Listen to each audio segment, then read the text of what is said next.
Good morning children. आज हम बात करने जा रहे हैं कारक और उसके विभिन्न भेदों की।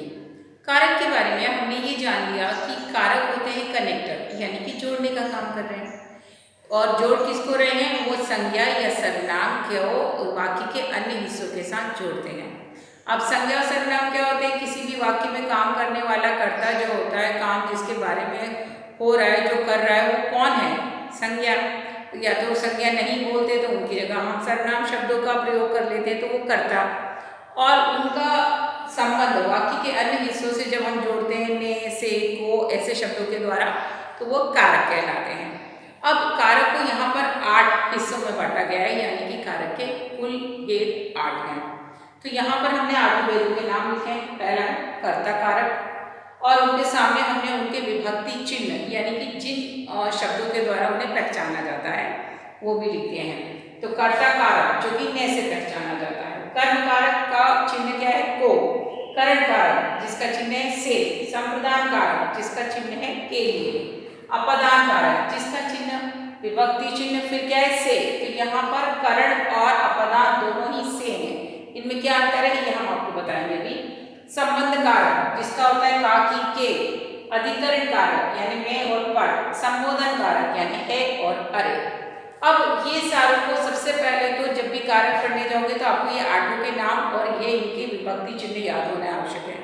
और उन्हें याद करने का सीधा सा है कि वो क्रमानुसार मौखिक रूप से उन्हें याद कर लीजिए। जब वो याद हो जाते हैं तो फिर उनकी पहचान के बारे में हम बात करते हैं। याद किस प्रकार कर लोगे? कर्ता ने कर्म को करण से संप्रदान के लिए, अपदान से संबंध का, के अधिकरण ने पर, संबोधन के अरे। तो ये हमें याद करना है, कंठस्थ कर लेना है, मौखिक रूप से उसको याद कर लेना है। जब वो याद हो जाएगा उसके बाद हम बात करेंगे कि अलग अलग कारक कौन से होते हैं। और ये जो कारक है आपकी टेक्स्ट बुक में भी पेज नंबर 83 यानी कि 83 पर इस तालिका के रूप में दिए गए हैं, और आप यहाँ से भी चाहें तो इसे याद कर सकते हैं। अब यहाँ पर कारक देने के बाद उन्होंने अलग अलग कारक दिए हैं। भेद बताया। पहला कारक है कर्ता कारक, ऐसा कारक जिसमें काम करने वाला व्यक्ति जब बात करता है तो कर्ता ने। तो जहाँ पर हमने कहा कि राम ने फल खाया, किसने खाया? राम ने। तो काम करने वाला व्यक्ति कौन हुआ? राम। और राम के द्वारा काम किया गया है, तो हमने ने के द्वारा राम को पहचाना, तो वो कर्ता कारक, क्योंकि राम काम करने वाला व्यक्ति करता है उसमें। दूसरा कर्म को, राम ने अरुण को पुस्तक दी। राम ने कर्ता कारक, अरुण को पुस्तक दी। किसको पुस्तक दी? अरुण को। तो को क्या हुआ? कर्म कारक हुआ। फिर किसको दिया? मतलब करण से। राम कलम से लिखता है। राम किससे लिखता है? कलम से लिखता है। तो वहां पर अपदान कारक होगा। करण का मतलब होता है किस चीज के द्वारा, किस साधन से, करण से लिखता है। देन संप्रदान के लिए, माँ बच्चों के लिए खाना लाई। माँ बच्चों के लिए खाना लाई। किसके लिए? बच्चों के लिए। तो के लिए शब्द संप्रदान कारक का उदाहरण है। फिर वो अपदान कारक, अपदान कारक में फिर से आया, और करण कारक में भी से था। तो करण कारक में से का मतलब था कि किस चीज से हम काम कर रहे हैं। मैं चौक से लिख रही हूँ, आप लोग पेन से लिख रहे हो, से, तो करण कारक। अब अपदान से, मैंने बस्ते से किताब निकाली। मैंने बस्ते से किताब निकाली, तो बस्ते और किताब को क्या करा हमने? अलग कर दिया। उसने पेड़ से फूल तोड़ दिया। कहाँ से फूल तोड़ा? पेड़ से। तो जब अलग करने वाले में से आता है तो वहां पर होता है आपका अपदान कारक। वरना हम कहते हैं मैं पेन से लिखता हूँ, मैं चम्मच से खाता हूँ, और मैं हाथ से क्या करता हूँ? चित्र बनाता हूँ, और मैं कंप्यूटर से बोलकर जो कहता हूँ टाइपिंग करता हूँ। तो से जब अलग अलग चीज़ों से बात की जाती है तो करण कारक होता है। और जब किसी को अलग करने की बात होती है, भीड़ में से मैंने अपने मित्र को बुलाया तो अलग किया, से, तो वहां पर होता है अपदान कारक।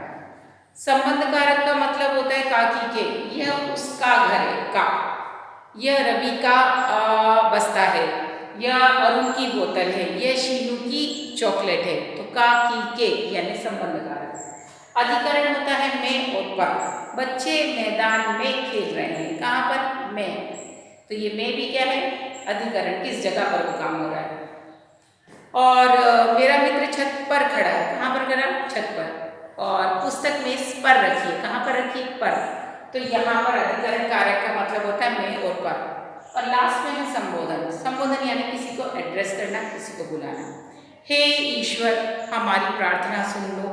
हे ईश्वर के बाद हम विस्मय सूचक चिन्ह लगा रहे हैं। हे ईश्वर लिख रहे हैं तो वो संबोधन कारक हुआ। अरे वहां मत जाओ, अरे के बाद विस्मय बोधक चिन्ह, संबोधन सूचक, तो वो संबोधन कारक। तो इस प्रकार हमने देखा कि 8 प्रकार के कारक कौन कौन से हैं और उनको पहचानते कैसे हैं, इन विभक्ति चिन्हों की सहायता से। तो सबसे महत्वपूर्ण भाग, सबसे महत्वपूर्ण हिस्सा कि आपको अपनी नोटबुक में यह कारक की टेबल बनानी है, कारक के नाम लिखना है, उसके सामने उनके चिन्ह लिखना है। और यहाँ पर आपकी टेक्स्ट बुक में पेज नंबर 84 यानी 84 से लेकर आपको 86 और 87 87 तक हर प्रकार का कारक दिया गया है और उसकी डिटेल दी गई है। तो आप लोगों को क्या करना है, ये 8 प्रकार के कारक लिखना है, उनके सामने उनका विभक्ति चिन्ह लिखना और उनका एक एक वाक्य भी बना लेना है। तो इस प्रकार आपका कारक का अभ्यास आपको आसानी से समझ में आएगा, क्योंकि टेबल आप याद करोगे तो उन चिन्हों को पहचान पाओगे। तो रीडिंग कीजिए, उदाहरणों को समझिए और एक एक उदाहरण इनके साथ भी लिखिए, ताकि आप इसको भली प्रकार समझ पाएं।